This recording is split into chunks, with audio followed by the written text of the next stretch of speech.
Israel ও যুক্তরাষ্ট্রের যৌথ হামলার পর শুরুতেই ইরানের সর্বোচ্চ ধর্মীয় নেতা আয়াতুল্লাহ আলী খামেনির মৃত্যুর খবর ছড়িয়ে পড়ে, আর তাতে যেন থমকে গিয়েছিল গোটা মুসলিম বিশ্ব।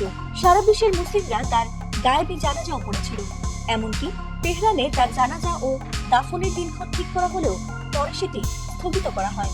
আর তাতে অনেকেরই ধারণা যে আলী খামেনি হয়তো শহীদ হননি, বরং ঠিকই বেঁচে আছেন।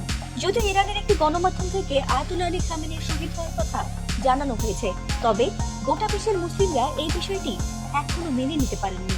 আর এমন অবস্থার মধ্যেই ইরানের মিলিটারি আয়াতুল্লাহ আলী খামেনির নতুন এক ভিডিও প্রকাশ করেছে, আর এই ভিডিও মুহূর্তের মধ্যে সোশ্যাল মিডিয়ায় ছড়িয়ে পড়েছে।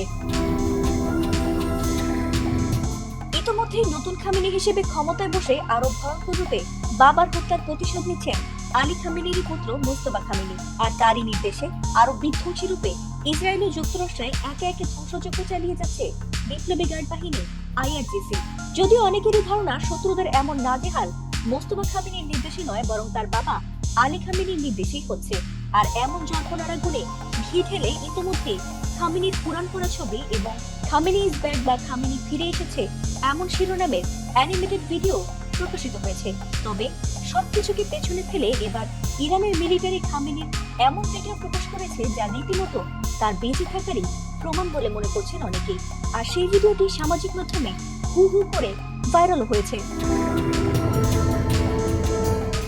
ভিডিওটিতে দেখা গেছে একদল কন্যা শিশু আলী খামেনির জন্য অপেক্ষা করছিল, আর তিনি শিশুদের মাঝে আসতেই উল্লাসে মেতে উঠেছিল শিশুরা।